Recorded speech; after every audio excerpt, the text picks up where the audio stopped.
Welcome to Business on the Vine. I'm your host, Lady Jen Du Plessis, and in this dynamic series, we dive into the challenges, breakthroughs, and victories of entrepreneurs who have turned their passion into success. Welcome. Hey there, Lady Jen Du Plessis. Welcome back to another Jen's Jots. I want to talk to you today about struggle versus structure, or structure versus struggle. One day I'll figure out if I want to have the negative or the positive on these shares, but I want to talk to you about that, struggling versus structure. You know, I talk a lot about being in the hustle. I talk a lot about being a cat on a marble floor in oil or eating soup with a fork, right? That we're in this constant struggle every single day, struggle, and doing whatever we think we can do. And Les Brown says, if you do what's easy, your life will be hard. If you do what's hard, your life will be easy. So we all walk in and say, oh, I'm going to work these long hours and it's going to be hard, but then it's going to be easy. The problem is working long hours is not going to solve the easy part. Working hard for a short period of time, digging in and creating structure in your practice is what's going to make it easy. And that's how you're going to get out of the struggle. This skimming and surfacing and glorification of busyness, I'm more busy than you and you don't have any time for me, all that is not what's going to make you successful.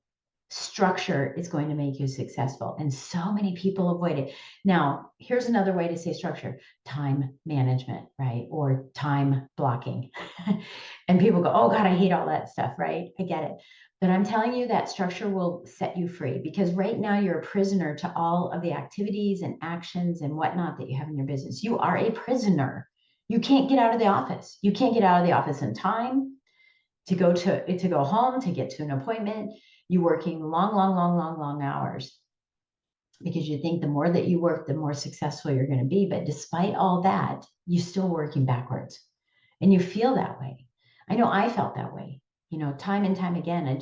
I'll just work till midnight. And I did. I worked till midnight for probably a year and a half because we were just so freaking busy. But you know what? I didn't hire people. And here I had all this management and leadership experience. And I even coach people on management and leadership as an executive, in the mortgage business.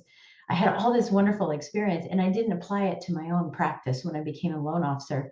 And I forgot to apply it to this practice when I started this nine some years ago. I was like, oh, I can do it all. And I thought, oh, don't I teach on this? Don't I talk to people about mentoring on this? Right?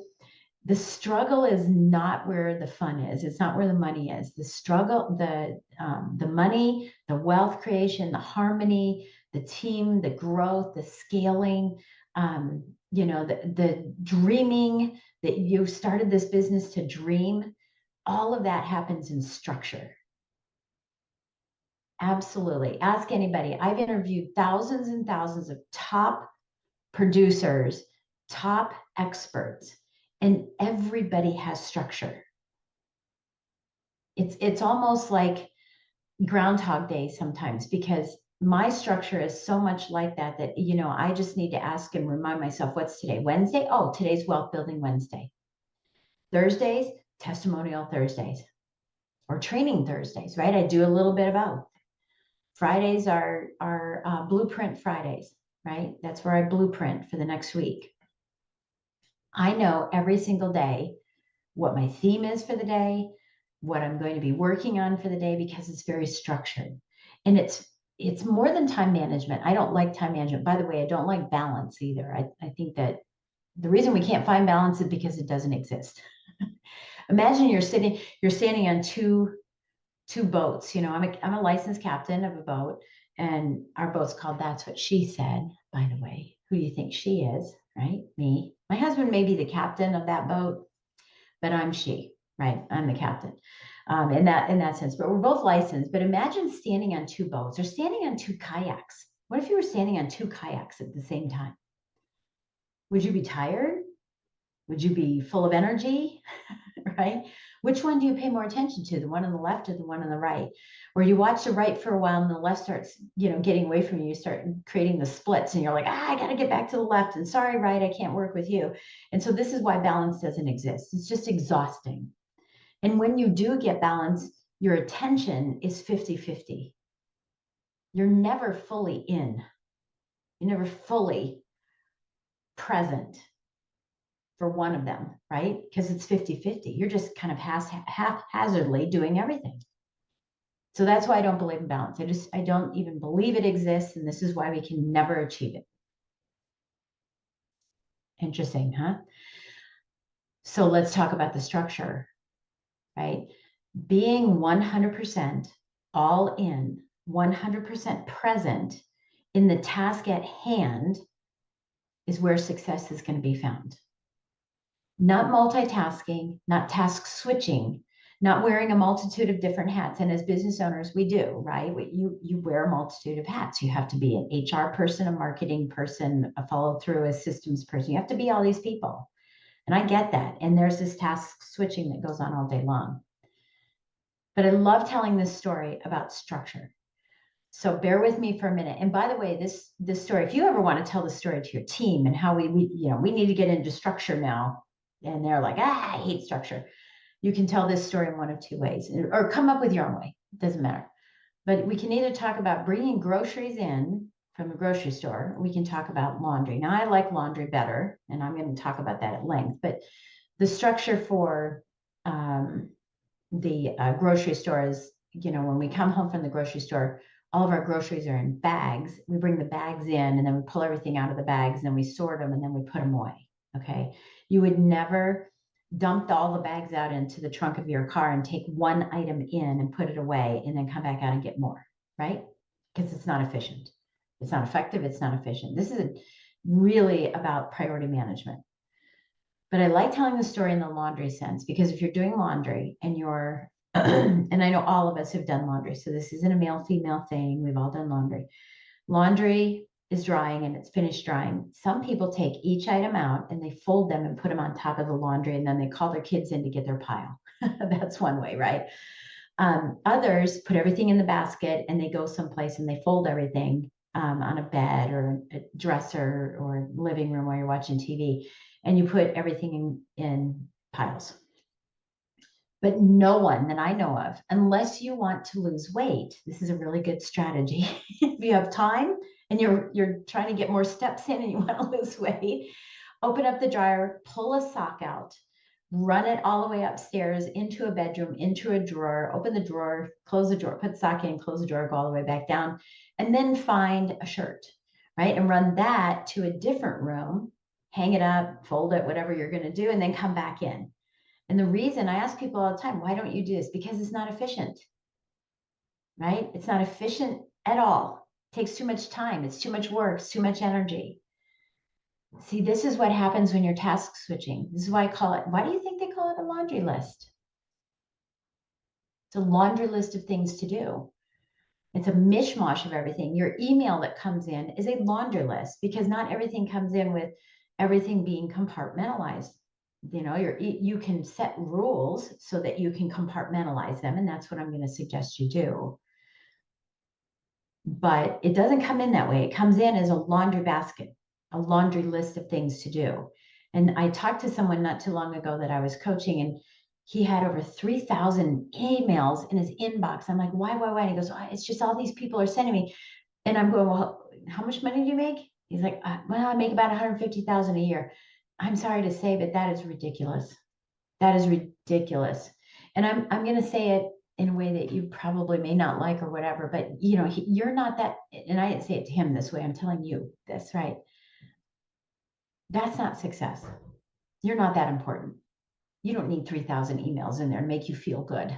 If anything, it makes you feel horrible. He was going to hire someone to manage his emails, making 150,000 a year.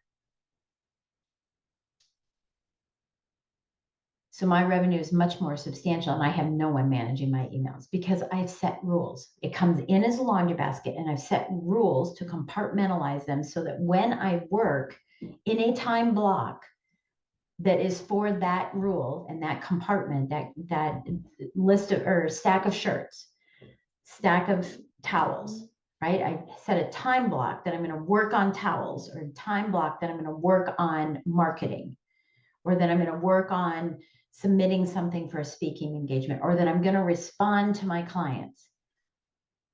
Now I've stacked them and compartmentalized them, and I work on them when I have that time in my time blocking. That's the only time I'll talk about time blocking, because it's all priority management. It's managing the priorities, not managing everything. You can't do that. You can't manage anything that's all over the place. It's like a 52 card pickup, right? Same thing. You want to sort them by suit, same thing. I hope you're getting this. I hope you're with me on this. Making sense? The structure is what's going to bring your life back to center, where you don't have to try to balance. You are the center. You're 100% present, and you move from compartment to compartment, which inside of the compartment are tasks related to that compartment.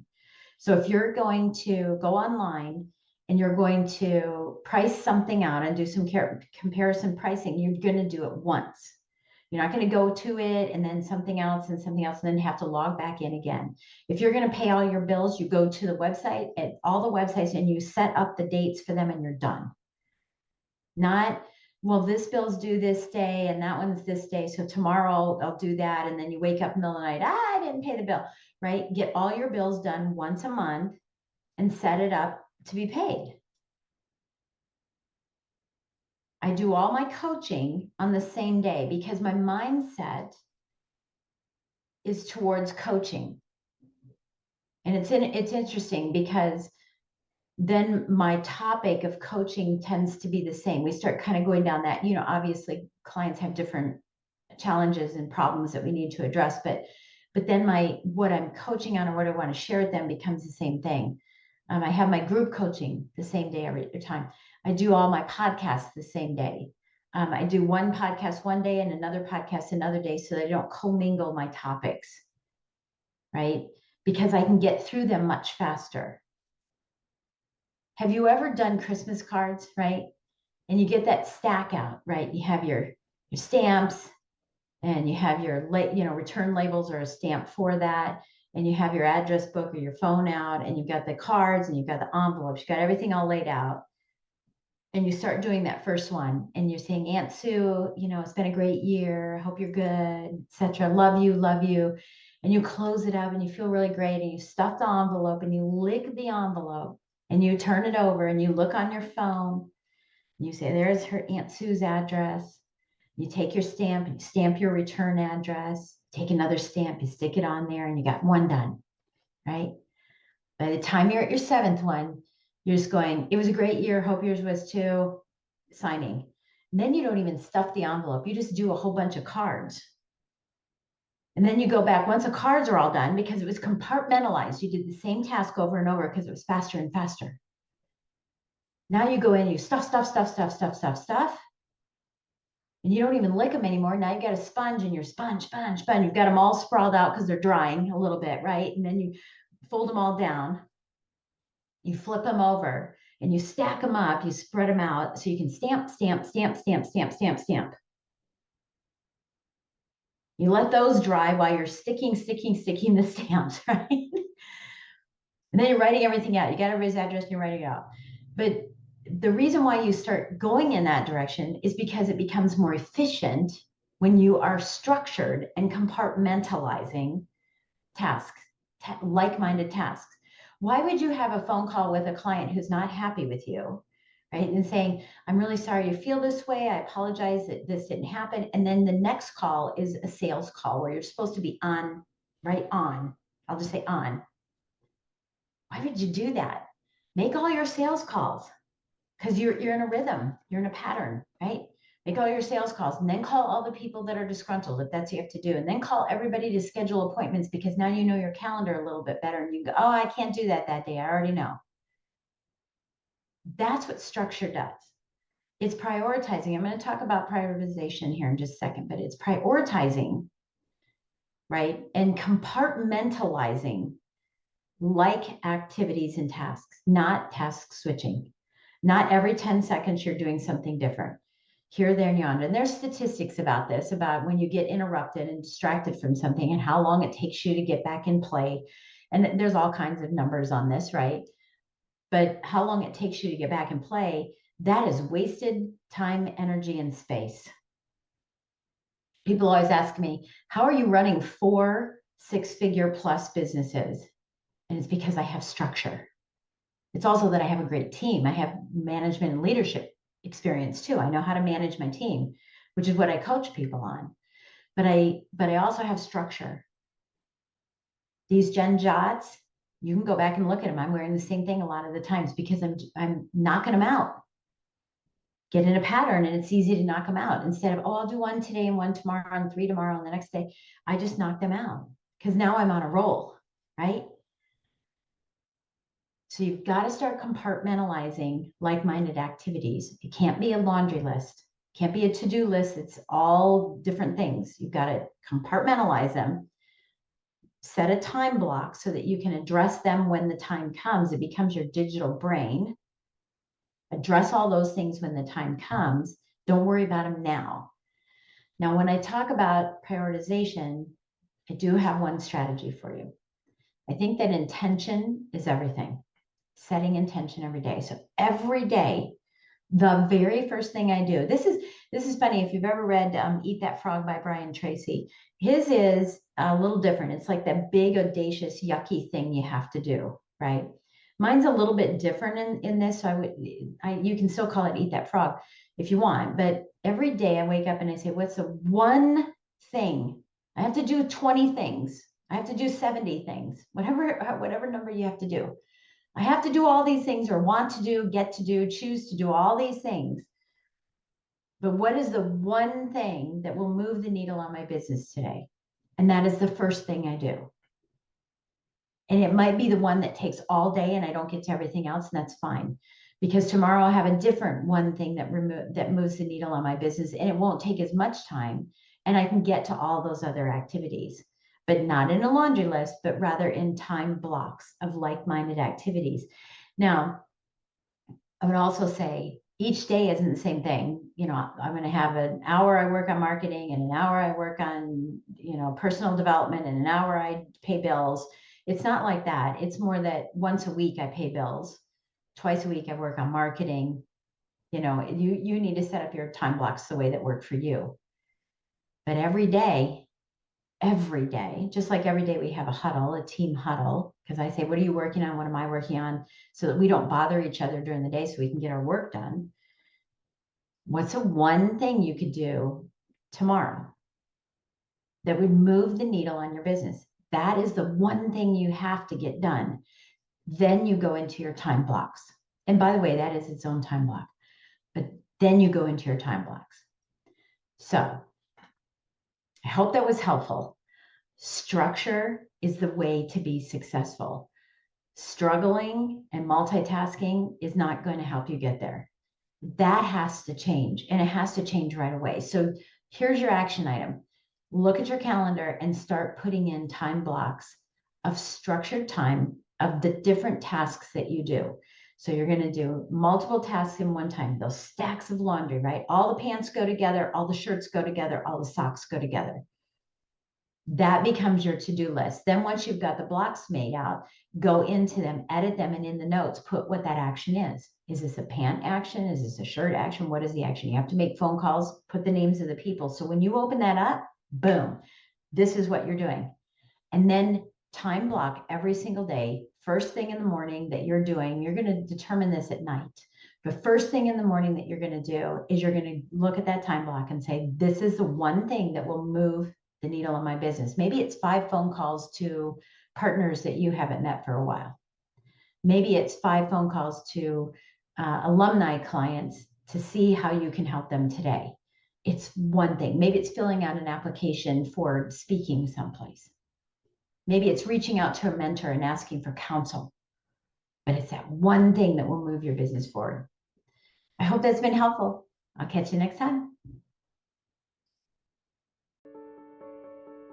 Thank you for joining us on Business on the Vine. If you found value in today's conversation and would like additional support, go to supportfromjen.com. Remember, the best ideas are always discovered on the Vine, so keep innovating, stay inspired, and continue to grow.